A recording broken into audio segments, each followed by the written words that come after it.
윤석열 전 대통령 파면 뒤 조기 대선이 현실화하면서 정치권은 분주하게 움직이고 있습니다. 오늘 우원식 국회의장은 대국민 담화를 열고 개헌을 공식 제안했는데요.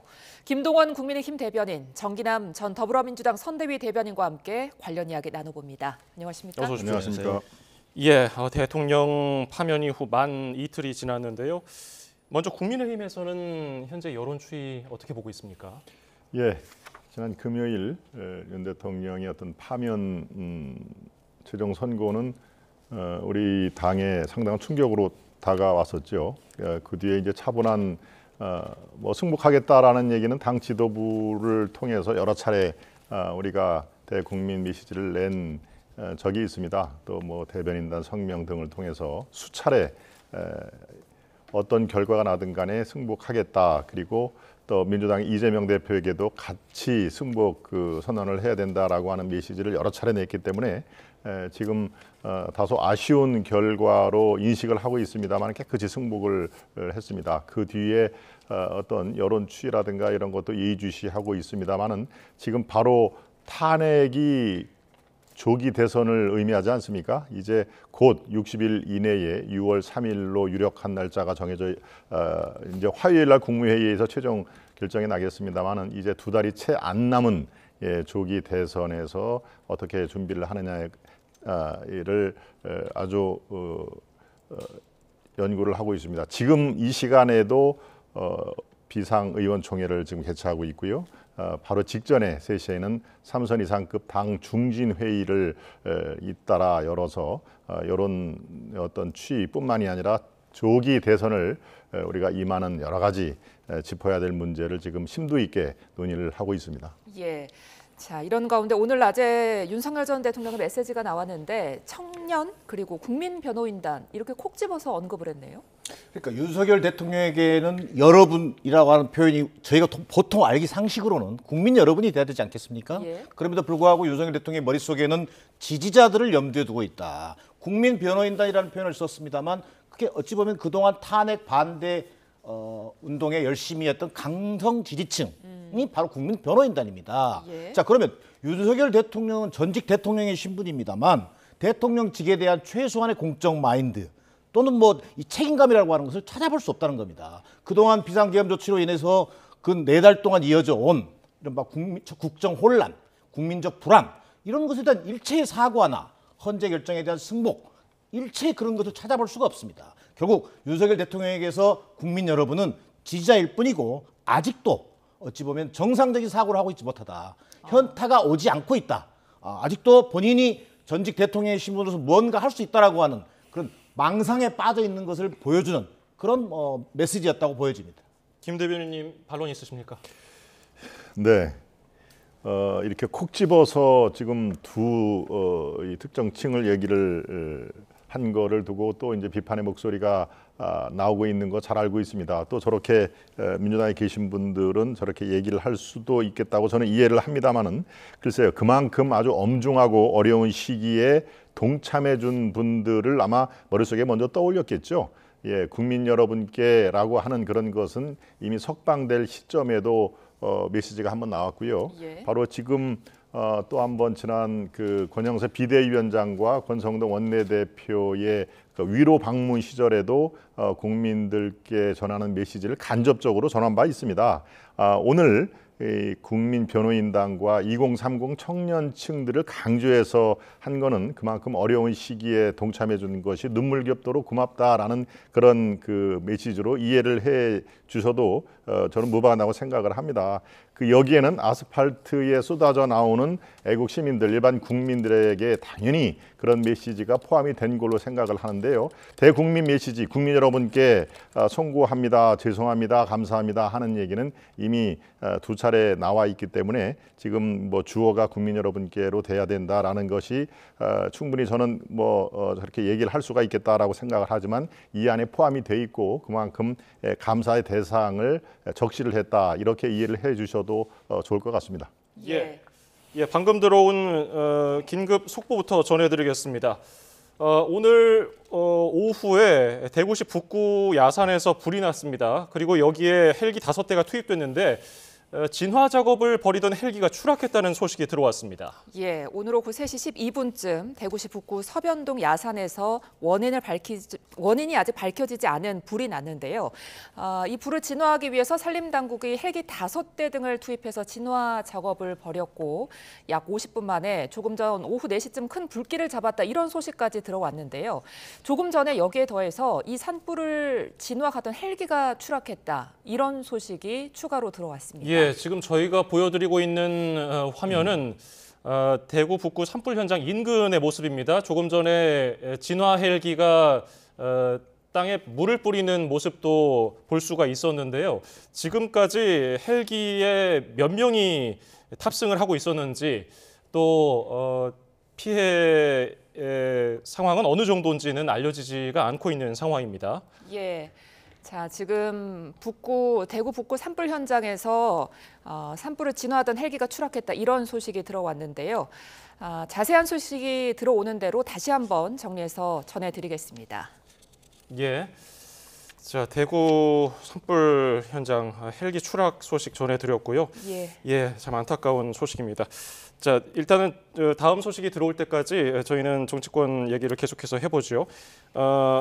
일단 윤 대통령의 두 번째 메시지, 첫 번째 메시지는 이제 헌재 판결이 나오고 나서 한 2-3시간 있다가 나왔고요. 이번에 두 번째 메시지가 나온 건데 승복 메시지, 승복이라는 그 단어가 없는 것에 대해서는 어떤 생각이십니까? 저는 뭐 최소한 그 승복이라는 단어 자체를 쓰냐 안 쓰냐의 문제가 아니라 헌재 결정에 대해서 존중하고 또 이것을 어떤 겸허하게 받아들이겠다라고 하는 입장은 있어야 된다. 예. 그것이 최소한 전직 대통령으로서 헌정 질서와 헌법을 수호하겠다라고 하는 의무를 약속했던 대통령으로서 할 수 있는 저는 최소한의 조치다. 그게 또 어떻게 보면 국민들에 대한 도리다라고 생각합니다. 그런데 윤석열 전 대통령에게는 그것 자체가 저는 머릿속에 아예 있질 않다. 그렇기 때문에 절대 이 부분에 대해서는 언급을 하지 않고 있다라고 설명할 수밖에 없다. 또 나아가서 아직도 제가 어떤 현실적 망상에 사로잡혀 있다고 하는 건 뭐냐면 자, 전직 대통령의 신분이고 파면당한 대통령입니다. 그럼에도 불구하고 여전히 현실 정치에 어떤 영향력을 행사하려고 하는 그런 움직임을 보이고 있다는 것. 자, 관저로 여당의 지도부가 찾아오질 않나. 나경원 현 의원을 불러서 차담을 하지 않나. 이게 탄핵당한 8대0으로 전원일치 파면당한 대통령으로서 할 도리인지 국민들은 의아하게 받아들일 수밖에 없는 모습이라는 겁니다. 그래서 결국 헌재를 언급하지 않더라도 이런 어떤 국민적 결정에 대해서 본인이 순수히 받아들이고 오히려 자숙하고 성찰하는 모습을 보여주는 것이 시급한 상황에서 오히려 관저 정치라고 하는 정치 어떤 행태를 보이는 것, 여기에 대한 비판적 목소리인 것입니다. 예, 자, 관저 정치 언급해 주셨는데 민주당에서 윤 전 대통령을 향해서 지금 관저 정치에 나선 거 아니냐 이런 비판의 목소리 쏟아내고 있거든요. 네, 승복도 사과도 없는 관저 정치다라고 비판을 어제 오늘 계속 지금 나오고 있습니다만은 그러면은 예컨대 관저에서 이 당의 주요 관계자들을 만나고 그런 것들이 왜 비판이 돼야 된다. 뭐 저는 그 이유를 알고 있습니다. 처음에 이 석방된 바로 직후부터 관저 정치에 들어갈 것이다. 그 윤 대통령 성정상 가만히 있지 않을 것이다라고 끊임없이 얘기를 했습니다. 그런데 그게 어떻게 됐나요? 석방 이후에 근 한 2주, 3주 동에 외출 한번 하지 않았지 않습니까? 제가 이 자리에서 그런 얘기를 했습니다. 아마 관저 정치라는 말은 내일 이후에 사라질 것이다. 어떤 적극적으로 누구를 불러서 메시지를 내고 대국민 다시 또 저를 위해서 이 아스팔트로 내려와 주십시오라고 하는 적극적인 의미에서 어떤 메시지는 더 이상 내지를 않을 것이다. 아마 외출도 삼가할 것이다라고 제가 이 자리에서 얘기를 했는데 그렇게 되지 않았습니까? 이 대통령이 상황 파악이 상당히 문제가 있다라고 얘기를 했는데요. 저는 그런 의미에서 관저 정치에 대해서 비판은 적절하지가 않다. 그리고 이제 곧 그 관사에 있을 확률도 길어야 3-4일 이번 주 주말을 넘지를 않을 걸로 저는 예상을 합니다만은 글쎄요, 여기에서 필요한 뭐 예방 차원에서 오겠다고 하는 사람을 굳이 말릴 필요가 있었을까요? 그런 의미에서 승복도 사과도 없는 관저 정치라는 비판은 지금 상황에서는 적절하지가 않다. 이 헌재에서 뭐라고 얘기를 했습니까? 물론 8대0 파면 결정 저는 뭐 깨끗이 존중을 합니다만은 거기에도 또 민주당을 향한 아주 아픈 지적이 있었습니다. 국회에서 어떤 일방적인 대화와 타협, 절제 그런 것들이 많이 필요했는데 그것이 부족했다라고 지적하지 않았습니까? 그러니까 일방적으로 지금 새로운 국면에서 어떤 관저 정치라든가 승복 메시지, 저는 뭐 승복 메시지, 승복자를 이 메시지에 차라리 집어 넣기를 제가 바랬습니다만은 그 승복 메시지가 없다 손치더라도 여러분이 기대에 부응하지 못해 너무나 안타깝고 죄송하다는 말, 그리고 응원해 주신 여러분께 깊이 감사드린다. 대한민국을 위해서 일할 수 있어서 영광이었다라는 것이 다 승복의 기저가 깔린 그런 메시지 아니었나라고 그런 말씀을 드리겠습니다. 예, 일단 윤 전 대통령 지금 관저에 있지만은 사저로 곧 옮길 것으로 전망이 되는데 이것저것 좀 해결해야 될 게 많은가 보죠. 그렇습니다. 지금 예측으로는 수요일, 목요일쯤 일이 생각보다 예정대로 돼가면, 그렇지 않으면은 이번 주말, 그러니까 이제 일주일 정도 뒤가 될 것이다라는 말이 계속적으로 나오고 있습니다만은 여러 가지 지금 바로 직전에 서울 서초동에 있는 이제 아크로비스타라는 공동 주택 아니겠습니까? 그 사저로 돌아가는 것은 지금 정해져 있습니다만은 경호 인력의 별도 공간 이런 것들을 확보를 하기 위해서는 공동주택은 아무래도 문제가 있다라는 것이 지금 오늘 오전까지 제가 취재한 바로는 적절치 않다. 그래서 아마 임시로 그 사저인 서초동에 임시로 갔다가 아마 독립별채의 집을 따로 하나 얻는 걸로 그렇게 지금 그 추진 중에 있는 걸로 알고 있습니다. 그러니까 이번 주를 넘기지는 않을 것이다. 그러니까 너무 이렇게 최근해서 왜 빨리 안 나가느냐라는 이제 목소리도 일각에서 나오는데 그런 것들은 글쎄요, 뭐 걱정 안 하셔도 될 것 같습니다. 걱정하는 문제가 아니라요. 자숙하고 성찰할 모습을 보인다면 정말 국민들이 저는 인내심을 가지고 지켜볼 수 있다고 생각합니다. 그럼에도 불구하고 윤석열 대통령이 하는 모습은 대단히 국민들에게 염치 없는 짓이다. 지금 어찌 보면 문재인 전 대통령은요, 청와대를 옮긴다는 명분하에 퇴임 하루 전에 쫓겨났습니다. 자, 박근혜 전 대통령도요, 파면 직후에 이틀 만에 청와대를 비워줬습니다. 그러면 지금 무엇에 집중해야 될지를 아는 것이 더 중요하다. 그럼에도 불구하고 관저 정치라는 얘기 자체가 나온다는 것 자체는 윤석열 대통령에서 대단히 뼈아픈 지적이다. 이런 부분을 지적하고 싶습니다. 아니, 관저 정치가 나온다는 얘기는 관저 정치를 이름을 붙인, 네이밍 붙인 게 민주당 아닙니까? 그러니까 본인들이 관저 정치라고 네이밍을 붙이고 비판을 하는 상황에서 국민들이 관저 정치를 우려하고 있다 이렇게 얘기하면 앞뒤가 안 맞는 얘기죠. 알겠습니다. 두 분 모두 약간 좀 흥분하신 것 같은데 조금 표현을 약하게 해주시면 감사하겠습니다. 자, 조금 전에 저희가 속보 전해드렸던 대구 산불 현장의 진화 헬기 추락 소식 추가된 내용이 들어왔습니다. 지금 인명 피해 상황이 들어왔는데요. 헬기 탑승자 1명이 숨진 것으로 보인다는 소방의 보고가 들어왔습니다. 대구 북부의 야산에서 난 불을 진화가던 헬기가 현장에서 추락했고, 그리고 이 헬기에 탑승하고 있던 조종사가 사망한 것으로 확인됐다는 소방 당국의 속보가 들어온 상황입니다. 오늘 오후 3시 12분쯤 대구시 북구 서변동 야산에 원인이 밝혀지지 않은 불이 발생했습니다. 그리고 산림당국은 진화 헬기 5대 등을 투입해서 약 50분 만인 오후 4시쯤에 큰 불길을 잡았는데요. 지금 오후 4시경에 주불이 진화됐다는 소식이 들어왔는데 안타깝게도 헬기에 탑승하고 있던 1명, 그러니까 조종사가 사망했다는 소식이 들어왔습니다. 저희가 조금 전 헬기 추락 현장으로 추정되는 모습, 그 장소의 사진을 보여드리고 있습니다. 숲 사이로 연기가 피어오르는 모습을 볼 수가 있고요. 자, 한눈에 보기에도 지금 불이 좀 컸던 것으로 보입니다. 현장으로 가던 지금 헬기로 추정되는 영상이 들어왔는데요. 헬기 밑으로 이제 선이 있는 것으로 보아서 물을 가지고 이제 진화 작업을 하기 위해서 현장으로 가는 헬기 모습입니다. 이 헬기가 사고 헬기인지는 아직 확인이 되지 않았습니다. 다만 헬기가 5대, 5대가량이 이 산불 진화를 위해서 투입됐는데 예. 이 중에 한 기가 추락한 것이 아닌가 지금 추정되고 있습니다. 예, 조금 전 4시경에 주불이 진화됐고 지금도 현장에서는 진화 작업을 벌이고 있다. 이런 기자의 소식이 있었는데요. 이 5대의 헬기 중에서 한 대가 추락을 했고 여기에 타고 있던 조종사 1명이 사망했다. 이런 안타까운 소식이 들어온 상황입니다. 예, 지난 영남 산불 진화 과정에서도 산불 진화 헬기가 추락하면서 조종사가 사망한 적이 있었는데 예. 이번에도 이번에도 다시 한번 이 산불 진화 헬기가 추락하면서 조종사가 숨지는 사고가 발생했습니다. 예.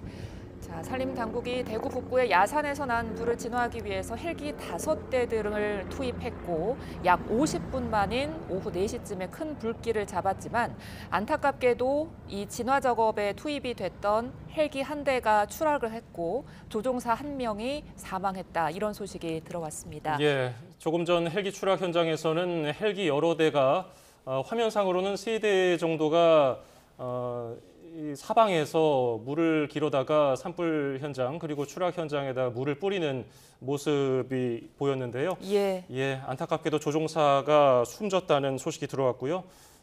잠시 뒤에 추가 영상이라든지 내용이 들어오면 또 전해드리겠습니다. 예. 자, 계속해서 이제 관련 출연 이어가 보겠습니다. 이번에는 개헌 이야기 좀 해보겠습니다. 오늘 오후 1시 30분쯤에 우원식 국회의장이 개헌 관련한 구상을 밝혔는데요. 잠시 목소리 듣고 오겠습니다. 위헌 불법 비상계엄과 탄핵 정국을 거치면서 그 어느 때보다 개헌의 시급성에 대한 국민적 공감대가 큽니다. 헌재 선거로 국가적 혼란은 일단락되었지만 대통령 권력을 둘러싼 파괴적 갈등의 소지는 상존합니다. 이번 대통령 선거 이래 개헌 국민투표를 동시에 시행할 것을 제안합니다. 부족한 내용은 내년 지방선거와 함께 2차 개헌으로 추진할 수 있을 것입니다. 국회 각 정당의 개헌투표를 위한 국민투표법 개정과 국회 헌법 개정 특위 구성을 제안합니다. 네, 우원식 국회의장 왜 이 시점에 개헌을 지금 제안했을까요? 어찌 보면은 그 우원식 의장을 우리가 생각할 때 지난 12.3 비상계엄 당시에 해제 의결을 주도해냈던 그 리더십 우리가 평가해 왔습니다. 근데 마침 저는 굉장히 시적절한 기자회견을 했다라고 평가할 수 있겠습니다. 네. 첫 번째는 어찌 보면 윤석열 대통령의 내란 혐의로 인해서 헌법이 파괴되는 헌정 위기 상황에 직면했었습니다. 그것을 헌법재판관들의 전원일치 의견으로 인해 가지고 모면했고 또 그것은 어찌 보면 국민과 시민의 힘으로 극복했다라는 어떤 평가들을 받고 있습니다. 자, 언제까지 민주주의 회복력이라고 하는 것에 기대면서 나아갈 수는 없다. 지금 우리 사회를 감싸고 있는 여러 가지 시대적 요구에 부응을 하려면 국민 주권, 국민 통합을 위해서라도 과거 87년 헌법 체제를 이제는 다시 한번 들여다보면서 새로운 어떤 헌정 질서를 만들어갈 중차된 또 하나의 과제를 안게 됐다. 이런 것에 좀 창안했던 점이 있어 보입니다. 예. 결국 우원식 국회의장의 생각은 기본적으로 시성과 어떤 절박성이라고 하는 측면에서 개헌 논의가 지금 당장 이루어지는 것이 헌정 위기가 논의되는 상황에서 또 새로운 대한민국을 준비해 나가야 되는 정치권의 과제를 던졌다는 측면에서 대단히 평가할 대목으로 보여집니다. 예, 국민의힘은 주호영 위원장으로 개헌 특위를 꾸려왔었는데 기자회견 중에 우 의장은 그 기자회견 전에 각 당 지도부와도 상의를 했다고 밝혔거든요. 예. 국민의힘도 어느 정도 좀 동의하는 부분이 있는 그렇습니다. 거겠죠? 네, 우선 먼저 지금 헬기 진화 사망하신 우리 조종사분께 정말 아주 깊은 애도의 메시지를 전하고 싶습니다. 예, 저런 그 엄중한 시기에 이렇게 나와가지고 또 상대방 얘기 뭐 이런 거에 대한 치열한 공방 이게 좀 부끄럽기도 하는데요. 개헌 문제는 말씀하셨다시피 우원식 의장이 어떤 그 이슈 선점을 상당히 잘 한 것으로 저도 평가를 합니다. 이제 네. 조기 대선으로 넘어가면서 개헌 논의에 불이 붙지 않을 수가 없는 상황인데요. 지금 각 당의 지도부들은 일단 이 조기 대선 문제에 이 포석을 지금 먼저 깔아야 될 시점에서 국회의장이 개헌 논의를 먼저 선점을 잘 했다라는 것은 제가 깨끗하게 인정을 합니다만은 지금 저희 국민의힘 여러 차례 개헌의 필요성을 언급을 했습니다. 이 비상대책위원장도 그렇고요, 원내대표도 그렇고 이미 개헌특위에 지금 우리 앵커님 말씀하신 조영 그 의원을 개헌특위의 실무 책임자로 일단 벌써 한 2달 전에 임명을 했던 적이 있습니다. 예. 바로 지금 상황에서 개헌특위 이제 여야란 말이 적절하지가 않죠. 대통령이 저렇게 탄핵이 됐기 때문에 이제 양당 제1당 제2당만이 남았습니다만 우리 국민의힘 입장에서는 이미 개헌특위가 당내에서 가동이 되고 있으니까요. 예. 지금 우원식 의장이 저렇게 개헌특위에서 본격적으로 힘을 합치자라는 거에서 바로 논의가 시작될 정도로 준비가 잘 돼 있습니다. 아마 개헌이 이 지금 87 체제라고 하는 것들이 그 당시에 민주화가 분출이 되면서 지나치게 짧은 과정에서 졸속으로 한 부분이 있다. 그러니까 그 국회 해선권을 없애고 탄핵 소추권이 지금처럼 남발했던 것이 예상을 미처 못했겠죠. 그 당시에는. 그러니까 다양한 그 목소리들이 분출할 수 있는 그런 헌법의 세부적인 것들을 이제 들여다봐야 된다라는 의미에서 저는 1당과 2당 국민의힘은 뭐 적극적으로 개헌 그 메시지를 앞으로도 낼 참인데요. 예. 글쎄요, 이재명 대표 입장에서는 아마 국민의힘처럼 그렇게 적극적으로 하지는 못할 겁니다. 왜냐하면 대통령에 당선되기까지는 바로 지금과 같은 상황에 있어야 가장 가능성을 높이기 때문에 이 상징적으로 개헌 필요성은 동참한다라고 얘기를 해도 당내에서 돌아가는 분위기는 국민의힘과 다를 수 있다. 저는 그런 말씀드리겠습니다. 예, 과거에 이재명 대표 선대위 대변인을 계셨기 때문에 잘 아실 것 같아요. 이재명 대표의 최근 개헌 입장은 뭡니까? 지난 대선 과정에서 4년 주임대 대선에 대한 입장을 분명히 개헌 공약을 통해서 예. 제시한 바가 있습니다. 예. 자, 그럼에도 불구하고 이번 탄핵 국면에서의 개헌론은 자칫 이 윤석열 대통령의 탄핵이라고 하는 어떤 국면을 흐리기 위한 일종의 정치적 어떤 목적을 가지고 있다. 그런 측면에서 개헌 논의는 좀 자제될 필요가 있다는 입장이었습니다. 예. 자, 그러나 앞서 언급했던 것처럼 자, 대한민국의 어떤 위기를 슬기롭게 극복해낸 상황 속에서 어찌하면 새로운 대한민국을 열어야 되는 중차대한 과제를 정치권이 부여받고 있습니다. 이 속에서 이재명 대표는 보다 적극적인 입장을 통해서 개헌 논의도 주도할 생각을 가지고 있는 것은 분명해 보입니다. 자, 그것을 오늘 우원식 의장이 이제 개헌론에 어떤 입장을 내놨기 때문에 이걸 토대로 각 당이 지금 앞서 뭐 국민의힘은 과거 탄핵 국면에서 개헌론을 좀 강조해 왔습니다만 그 정치적 배경이 없었다고 한다면 자, 우리가 고사성어 중에 줄탁 동기라는 말이 있습니다.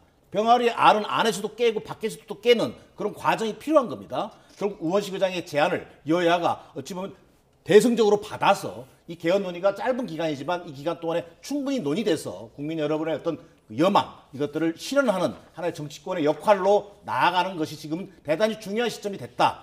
이 말씀을 드리고 싶습니다. 예, 그런데 말씀해 주셨다시피 지금 굉장히 짧은 기간밖에 없잖아요. 그러니까 대선까지 60일이면 대선만 준비하기에도 어떻게 보면 좀 촉박할 수 있는데 현실적으로 개헌 논의까지 지금 가능하겠습니까? 상당 부분에 대한 어떤 논의가 시간이 짧은 것 아니냐 이런 얘기를 합니다만 대선도 사실은 60일 만에 치르는 건 굉장히 어렵죠. 예. 그러나 우리가 2017년도 대선을 치러봤습니다만 개헌 문제에 관해서는요 상당 부분 그 개헌안 자체에 대한 논의들은 축적이 되어 있습니다. 그래서 오늘 또 우원식 의장도 말씀하셨습니다만 어떤 안으로 갈 건지를 선택만 해도 될 정도다. 그렇다면 오히려 여야 어떤 중진 협의가 됐든 아니면 그 새로운 어떤 개헌 라운드 테이블을 만들어서 어찌 보면 선택만 해도 되는 상황이다.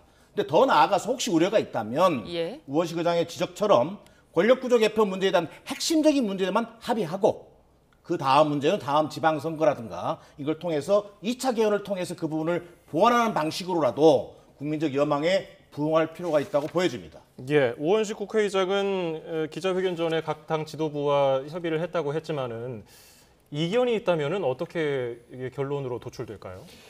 지금 현재 이견이 돌출될 단계는 아닙니다. 지금 본격적으로 이 각 당에서 생각하는 개헌의 중요한 쟁점을 테이블 위에 일단 올려놔야 그 당시에 이것은 우리 당하고 이견이 있다라는 것이 이제 그 밖으로 돌출이 될 텐데요. 현재로서는 그런 단계가 아니고요.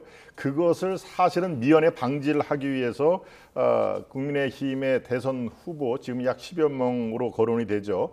이분들이 아마도 이렇게 후보 동력이 다 마무리가 되는 시점에서 아마 공동선언문이라든가 이런 걸 채택을 해서 지금 국민의힘의 개헌 논의의 진정성을 이 국민들 앞에 호소할 그럴 시간을 갖게 될 겁니다. 그러니까 단지 선언을 위한 선언이 아니라 이거는 반드시 지금과 같은 국정 혼란, 말씀드렸다시피 줄탄핵이라든가 국회 해산권 이런 것들이 가미된 보다 안정적으로 국가가 운영될 수 있는 그런 개헌이 필요하다라고 대선 그 예비 주자들이 공동선언문을 통해서 여러 가지로 국민들에게 호소를 할 그 예정으로 있습니다. 저희들은 진정성을 갖고 임하고 있습니다. 예. 자, 그런가 하면 오늘 오전에 민주당 김윤덕 사무총장이 기자회견을 했는데요. 여기에서 한덕수 권한대행을 향해서 조속히 대통령 선거일을 공고하고 그리고 정치적 중립을 선언하라 이렇게 촉구를 했거든요. 어떤 점을 우려하고 있는 겁니까? 이렇게 볼 수 있겠습니다. 한덕수 그 권한대행 국무총리는요, 지난 그 과정에서 사실은 내란 대행 총리 아니냐라는 우려까지 제기되면서 탄핵소추, 헌법재판소에 탄핵소추된 상황까지 갔었습니다. 그렇기 때문에 지금은 대통령이 탄핵된 시점에서 권한대행의 책임은 오히려 더 막중해졌습니다. 그렇다면 정치적 중립의 원칙을 확고히 하면서 대선 등 어떤 조기 대선 일정에 대해서 조속히 좀 밝혀줄 필요가 있겠다. 더 나아가서 이것을 우리가 6월 3일이라고 하는 조기 대선을 잠정적으로 가정했을 때 최소한 한덕수 권한대행이 선거일 공고에 마지노선을 할 수 있는 게 4월 14일로 보여집니다. 네. 그렇다면 다음 주 예상되는 국무회의, 이른바 4월 8일 국무회의를 통해서라도 한덕수 권한대행이 조기 대선일에 대한 정치 일정에 대한 보다 분명한 입장을 밝혀줄 필요가 있다는 것을 다시 한번 강조한 거다. 그리고 두 번째 더 나아가서 그동안 한덕수 총리에 더 씌워졌던 이미지, 이른바 내란 세력의 대형 총리라고 하는 것을 이미지를 불식시키고 이제는 좀 더 정치적으로 중립이라고 하는 원칙을 다시 한번 확고히 할 필요가 있겠다. 자, 앞서 언급했던 것처럼 이제는 여당이 사라졌습니다. 예. 야당, 7개 당이 운영하는 국정협의체로 운영하게 됩니다. 그런 면에서 한덕수 총리에게 권한대행 총리에게 부여되는 또 정치적 중립의 원칙은 더 확고하게 강조할 필요가 있다는 점을 확인한 것으로 볼 수 있겠습니다. 김윤덕 사무총장은 만약에 대통령 선거일 공고가 늦어진다면은 선관위원장이 발표하도록 한 공직선거법 개정안을 발의하기도 했거든요. 국민의힘에서는 이런 현상 어떻게 보십니까? 그렇습니다. 저는 지금 그 민주당 사무총장의 연이은 그런 한덕수 권한대행을 향한 그런 그 메시지, 이거는 그다지 적절하지는 않다. 조속히 대통령 선거일을 공고해야 된다. 이거 당연한 얘기 아닙니까? 예, 그리고 탄핵된 시점부터 2달 내에 대선은 있을 수밖에 없는 상황입니다. 한덕수 대행이 지금 상황에서 왜 이것을 공고일을 늦추고 그렇게 할 이유가 티끌만큼도 어디에 보이나요? 그렇지 않습니다. 그러니까 조속히 대통령 선거일을 공고해야 된다. 이거는 지나치만큼 당연한 얘기를 또 한 번 거론을 한다는 얘기고요. 정치적인 중립을 선언해야 된다. 이것도 마찬가지입니다. 한덕수 대행 총장이 물론 윤석열 대통령이 지명한 총리이고 지금 대통령 권한대행이지만 중립을 선언한다는 것은 역대 대통령에서 그런 그 총리들이 특정 정당의 편을 두고 한 예가 사실은 없습니다. 그러니까 이건 사실은 불필요한 지적을 위한 지적이었다. 그리고 한덕수 대행이 이렇게 그 탄핵을 맞아서 탄핵 총리라는 불명예를 또 한 번 국민들에게 각인시켜 주면서 절대 이 민주당의 불리한 그 행보를 보여주지 말라는 그런 그 경고성이 아닌가, 저는 오죽하면 그런 얘기를 듣겠습니다. 이렇게 거듭되는 그 지적, 이거 적절치가 않다. 그리고 앞으로 한덕수 대행이 4월 8일 화요일 날 국무회의에서 이제 선거일도 지정을 하고 공고일 지정을 할 건데요. 이틀 전에 이렇게 꼭 지정을 해야 된다라고 얘기한 이유는 글쎄요, 이것도 정파적으로 보는 시각에 따라서는 또 비판받아 마땅하다, 이런 말씀 드립니다. 예.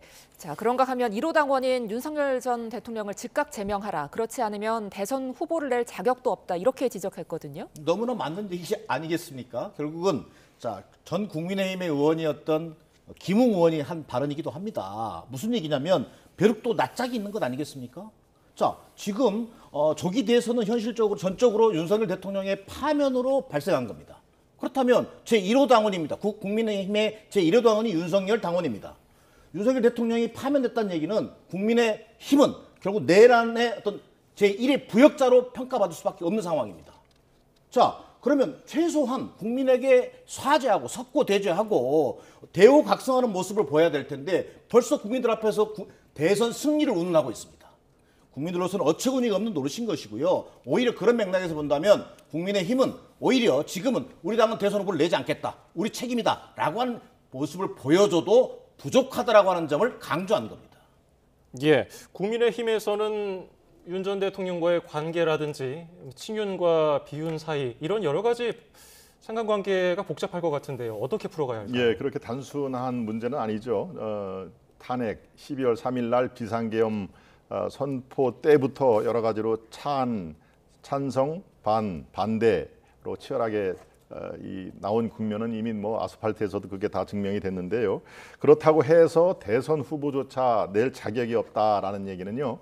사실은 최종적으로 국민께서 판단하실 문제입니다. 저 당에 또 후보를 내서 정말 안 될 정당이네라고 표를 전혀 주지 않거나 그런 의미에서 심판을 하셔야 될 것이고요. 상대방의 대선이라는 가장 정치사의 가장 중요한 그런 국면에서 이 상대방이 당신들은 대선 후보를 낼 자격이 없다라고 얘기를 하는 것도 저는 너무 섣부르다 하는 얘기입니다. 국민들께 아마 심판의 그 회초리를 들라라고 지적을 하시는 게 오히려 더 타당하지 않나 생각이 들고요.